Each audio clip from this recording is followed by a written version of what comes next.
Hello, everyone. Happy Thanksgiving and welcome to Catherine's Garden. What should I do with this butternut squash and little long pumpkin? Well, last year I had a lot of butternut squash and pumpkin, and I was able to create different things, but I am stuck. What should I do with these?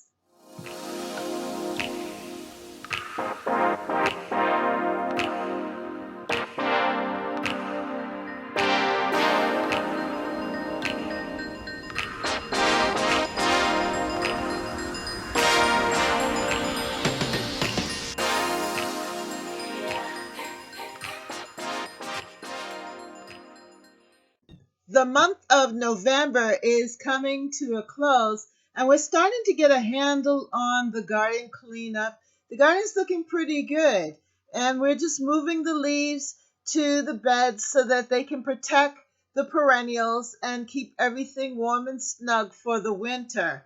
But yet, here we are heading towards Thanksgiving, and I have these wonderful treats. My butternut squash that I grew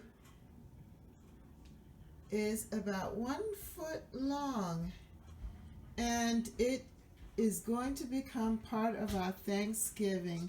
But last year I was able to actually cook and put together the squash, and then of course my pumpkin. Shall I make it into a pie, or shall I just let it decorate the Thanksgiving Day table?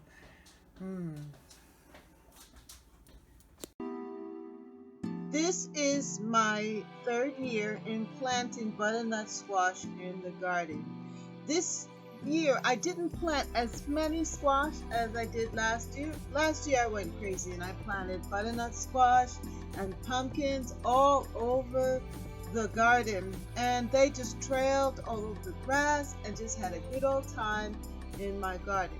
I especially love the leaves of the butternut squash, and I love how they just fill up a certain area in the front and just give that sense of abundance. And I love the fruit. My family, they love butternut squash.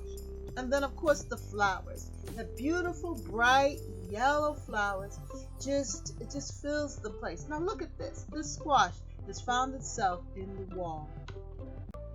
Last year, the squash just filled the whole backside of the garden.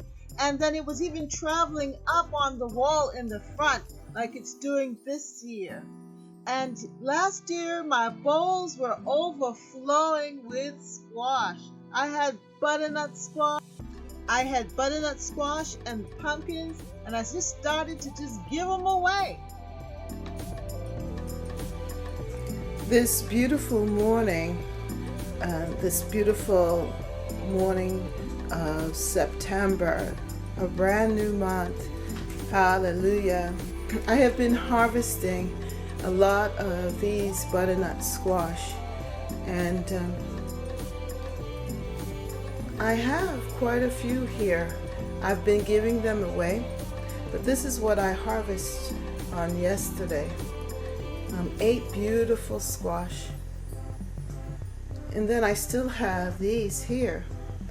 And I really think that this is such a time for giving.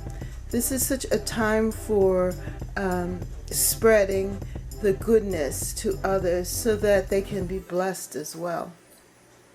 And I'm very grateful to God for this opportunity to have this ability to give, and to give of my labor. There's this song that says, your labor is not in vain. Your labor is not in vain. And I'm glad that my labor has not been in vain, that I have been successful in gathering these squash.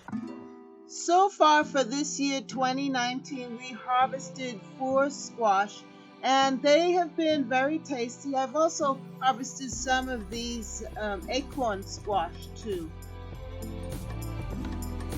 This is the butternut squash that my husband picked yesterday from the garden.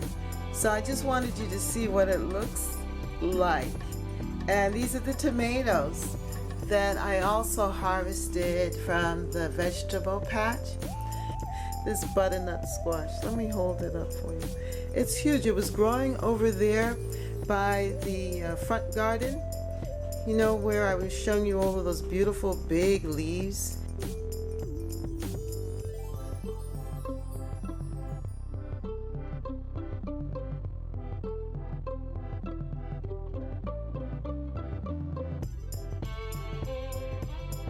And he likes it like this. I mean, he would eat it when it's a lot more ripened, but there's something very tender about it, like this.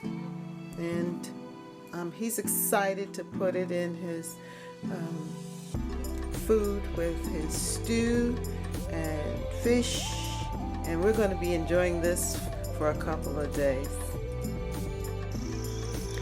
Now this looks like to me a real cottage-like garden. My urban cottage garden. Look at this. Look at this. I planted the butternut squash in the corner, and look at how it's just trailing here. Last year I had a lot of butternut squash and I made some squash puffs.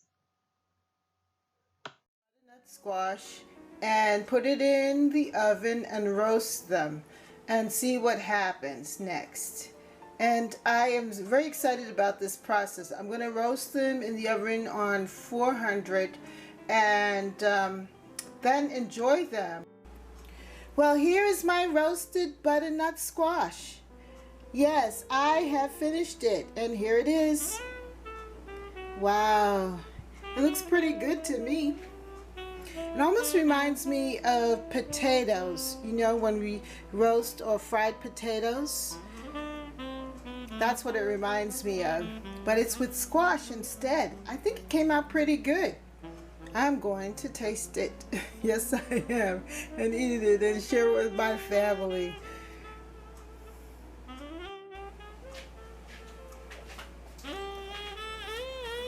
Well, I'm going to sample this, and they look like baked or fried potatoes, you know, potato strips or potato puffs. That's what it looks like. Let's taste it and see how it tastes.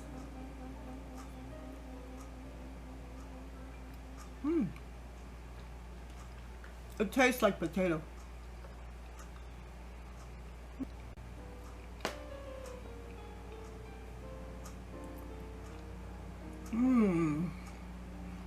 I can taste the squash now.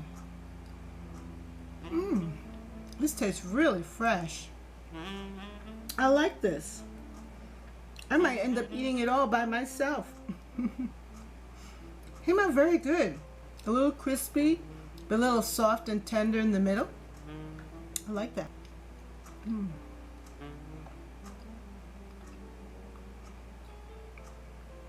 I think if you have kids, they'll like it. Yeah, because it reminds me of potato, you know, potato puffs or baked potatoes. Tastes very good. Oh, good. I found a new recipe for my squash, my butternut squash. Oh, this is very good. I like this. This harvest represents my joy in the garden for 2019.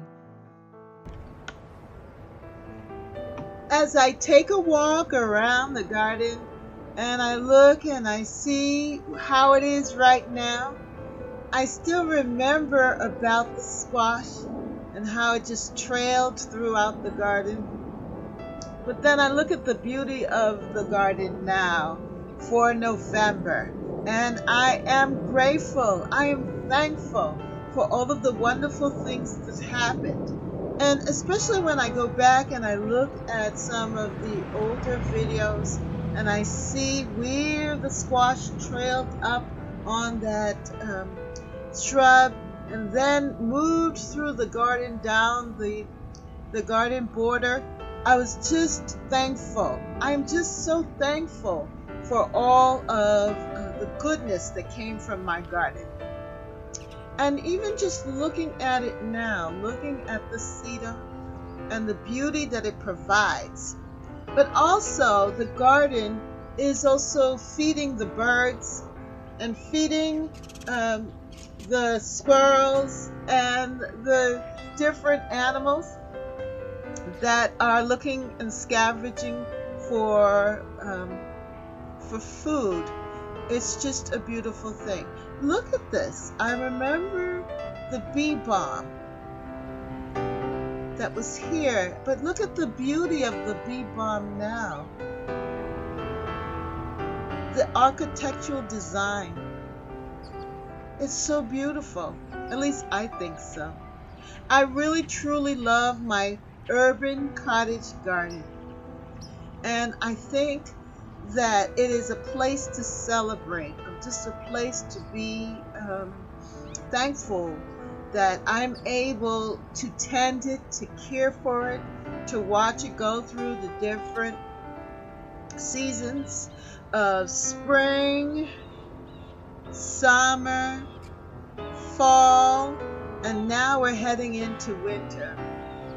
I'm going to leave these leaves on the ground so that they can protect the bulbs, and yet my anticipation of what is to come.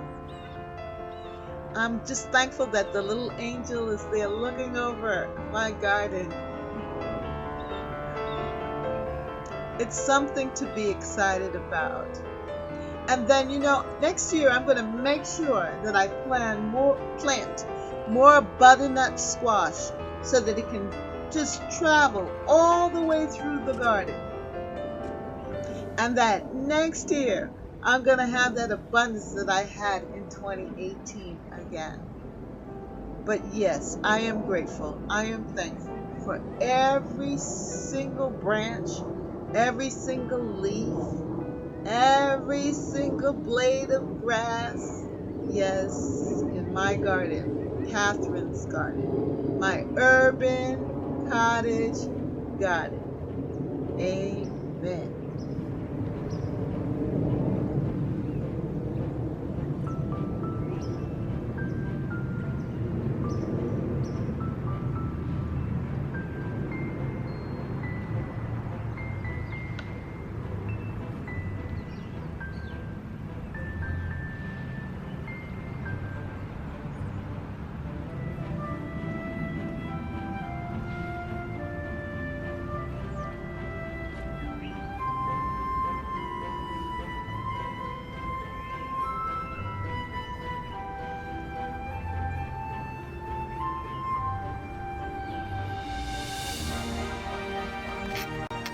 The beauty of my urban cottage garden for the summer and fall of 2019 was just so amazing. And if my garden produces again like this, I will be so happy. So after the rain, everything kind of flops a little bit, but I love the way that it looks because everything is alive and well, and we don't have to water. Yeah.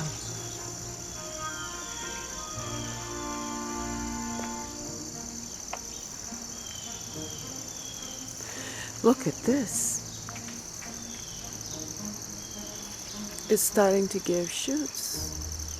It's little fronds. Yes. And then also, these chrysanthemums are coming back from last year. Yeah, the chrysanthemums are coming back from last year. That is wonderful. Look at this. So things are coming in and things are going out still, but most of the plants are going to seed.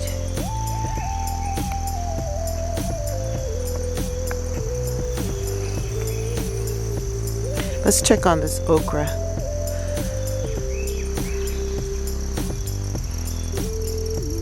Wow, look at that.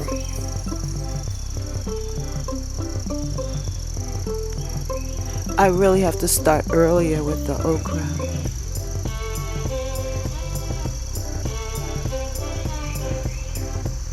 The echinacea. They're going to seed too. I want them to. I want the echinacea to go to seed so that I can have more plants next year. I want them to self-seed.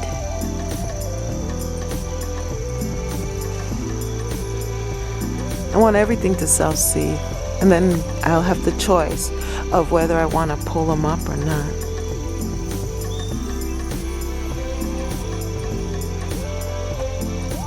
But look at this. So the garden is really in those jewel tone colors of maroon. Yeah. And the thing is that these zinnias, look at that.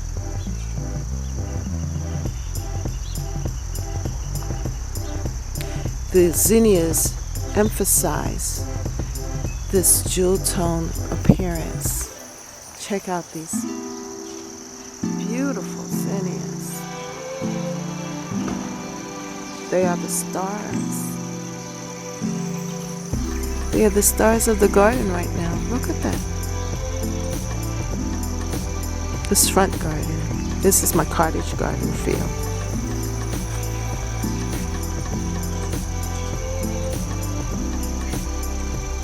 They're going to seed, but I still love it. Oh, and the bee balm. You know, when you allow things to go to seed, you have instant plants. And what happens is that you can then take the plants, little seedlings, and put them in other parts of the garden without having to do too much work. Of course, you have to dig it up and remove it, but that's not hard to do.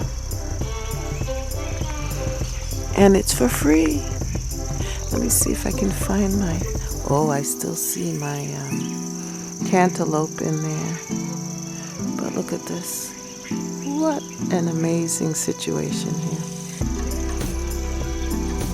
Some things you don't want too much of, because like this is going to seed all over the place. I'm going to have my hands cut out. I'm going to have my work cut out to keep up with them. But it's still beautiful.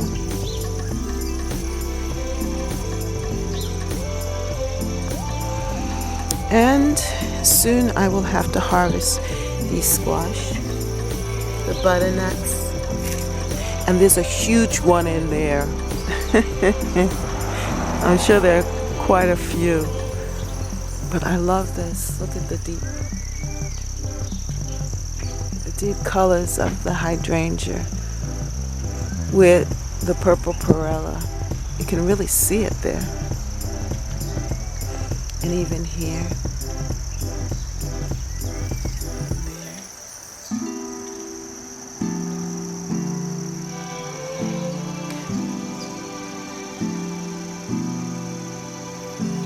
It's like snapshots of beauty. I'm just so impressed with this. It's nice. I hope you're enjoying it as much as I am.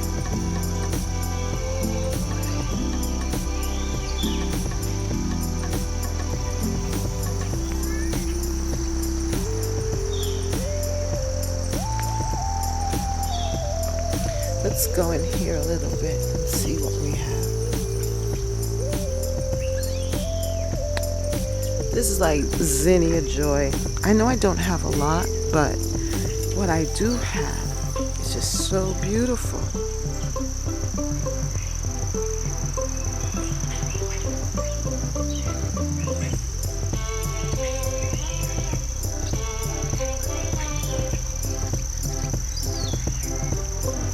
And just from a pack of seeds that cost less than $1, I was able to get this joy. Now, isn't that fabulous?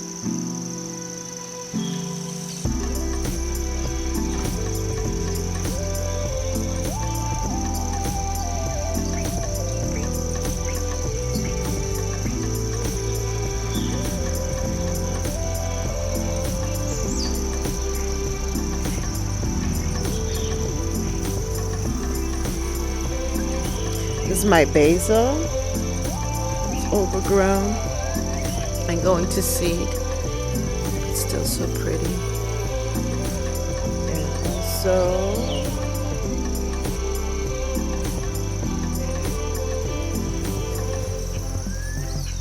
the marigold. Nice.